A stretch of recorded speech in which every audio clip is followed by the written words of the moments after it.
Hey everybody, it's Jason Blaha here, and it's time for part 2 of the Q&A, so let's go ahead and get to it. Alright, first question.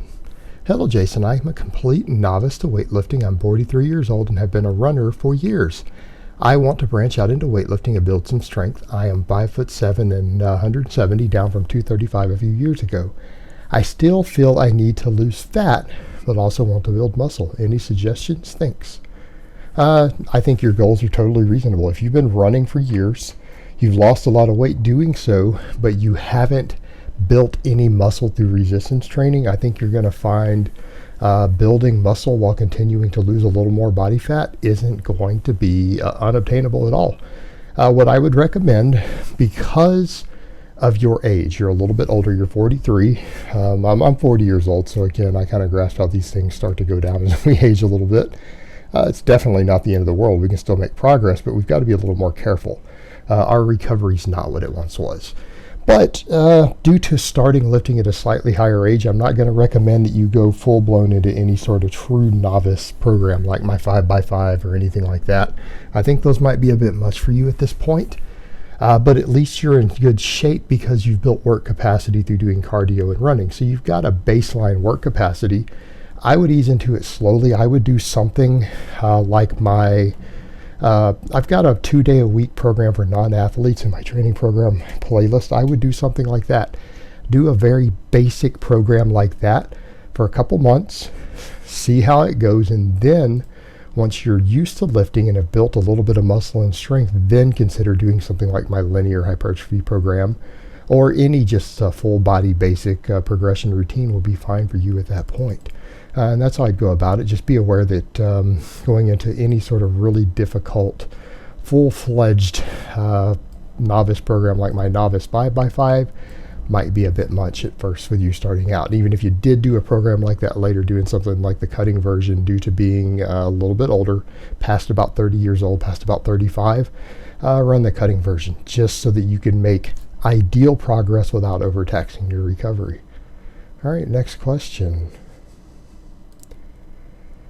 Hey Jason, you talked about accumulation training for getting a stronger deadlift at 405 pounds done for 3x3, built up to 11 sets of 3 over months on end, leads to an individual being able to pull 600 plus. Does that mean 742.5 pounds done for 3x3 built to 11.5 over months on end will eventually lead to an individual being able to pull 700 plus?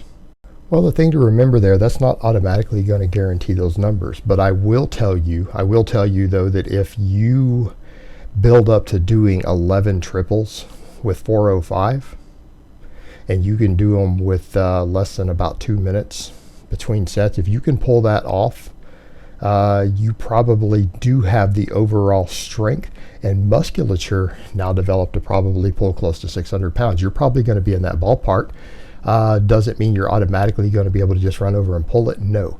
It could take you 3 to 6 weeks of focusing on lifting really heavy weight in order to be able to handle the heavy weight. But if you can pull 405 explosively for 10 or 11 sets of 3, I promise you your deadlift's going to be 550 plus. Getting up to the 600 might take you doing a little bit of peaking work, and that's the thing to remember, because the ability to pull a weight in regards to the technique and musculature involved isn't the same as being able to pull it. You do need to peak a little bit sometimes in order to hit your best possible strength, and that means you probably need to go in and do some actual max effort work for a few weeks, maybe as long as 6 weeks, but it wouldn't be unobtainable.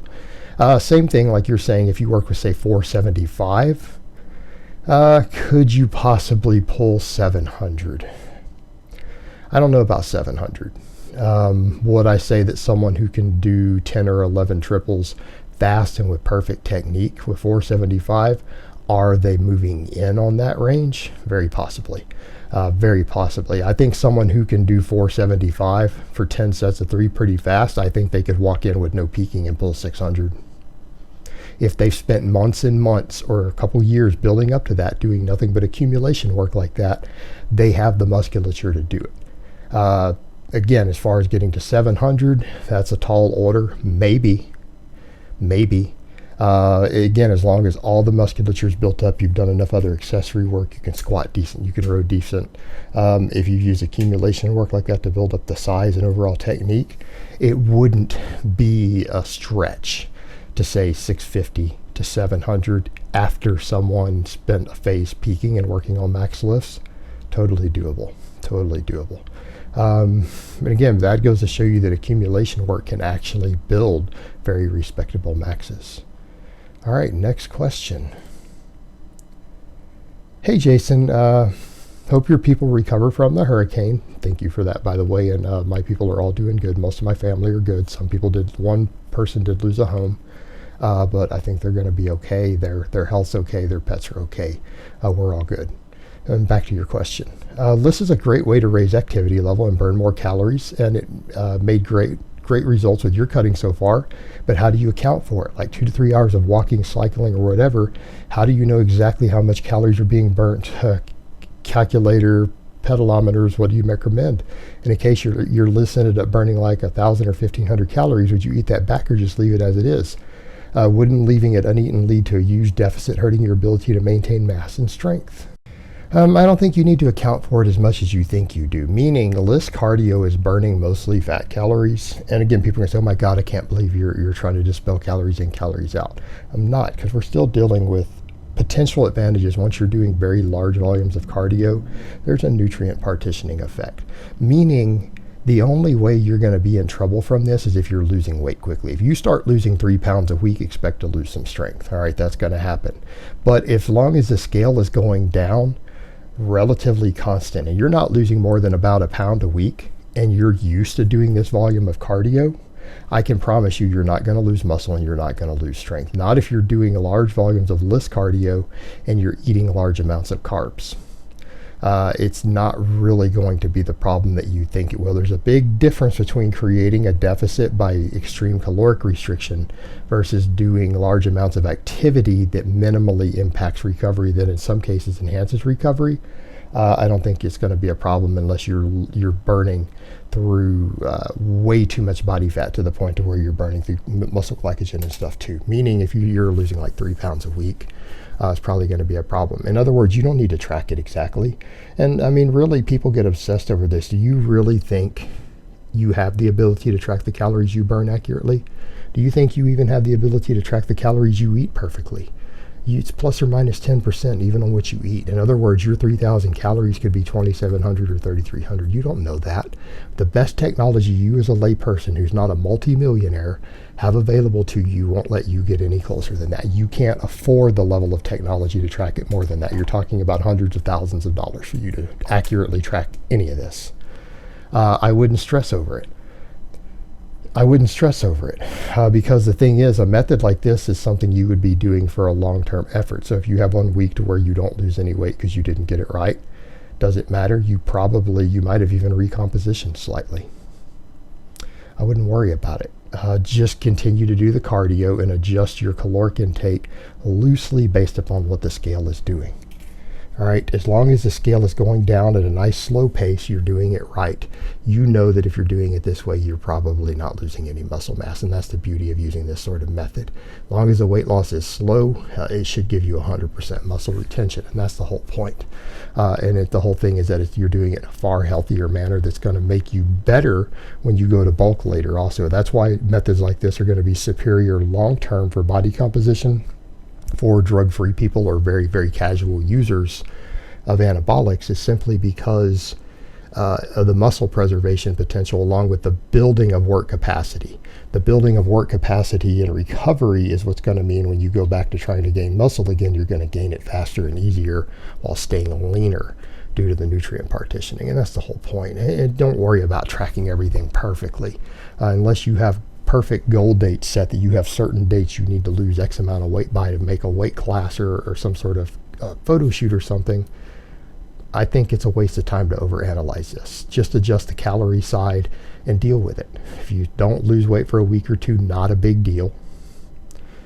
And if you're losing too fast, you might want to up your calories. This is the sort of method that you would use for a nice, slow, steady loss of body fat while improving your health and improving your work capacity, all right, and retaining all your performance. That's the idea. Don't overanalyze it. You're going to end up making mistakes, create stress for yourself that's going to be of no value. All right, next question and last question of the week. Hi Jason, how much better gains would pro bodybuilders make on their used drug cycles if they actually train with full range of motion, good form, and technique and use more productive and efficient programming? Seeing the way that many pro bodybuilders bounce, jerk, and yank their weights would not work for natty lifters. Thanks. I don't think they'd make any better gains. Why would they? It goes back to that other point I made in the thing. People spend too much time worried about how pro bodybuilders train without realizing that how pro bodybuilders train minimally affects their muscle gains. The argument could actually be made that it doesn't affect it at all. There's a strong argument to be made for the fact that what pro bodybuilders do in the gym has almost zero impact on their results other than the calories they burn. But you know, at best, the effect isn't going to be major. I don't think for them running a perfectly written program by a strength and conditioning coach, I don't think they'd see much, if any, additional muscle growth with what they do. Their muscle is grown by the drugs they take and the fact that they're training at all. All right, the fact that they're training at all while on copious amounts of drugs and probably pretty good genetics is the reason for their size. How they train doesn't really matter, and that's why I would tell guys worrying about how pro bodybuilders train doesn't matter. And if you watch the way some of them train and you understand anything about how training programming works in the body, you've taken any courses on strength and conditioning for athletes and know how this stuff works, it becomes apparent that some of their training, actually, that a drug-free person wouldn't gain any muscle doing it. Like literally it would be 100% waste of a gym. Like if you trained that way for a year straight, you'd probably gain an ounce of muscle. Some natties, if they train like what I've seen Kai Green and stuff do, like I went and watched Kai Green train with Mike Rashid. If you took someone who's already been training for a year and they've built a base running, say, my novice program or some other program, any good first year program, and they finish it and they train like he trained, and they did that nonsense for all their training for a year straight, they would probably lose muscle. They'd probably lose muscle. It wouldn't be enough to maintain their gains from a good program. So when you look at it from that perspective and look how big these guys are, I think it starts to become apparent that if they trained differently, it probably wouldn't matter. It doesn't matter how they train. It's almost irrelevant to their results. It's all drugs and genetics. That's it. That's 99% of their gains. All right, guys, but that's really all I have to say on that today. I hope it's been informative, and I will talk to you guys next time.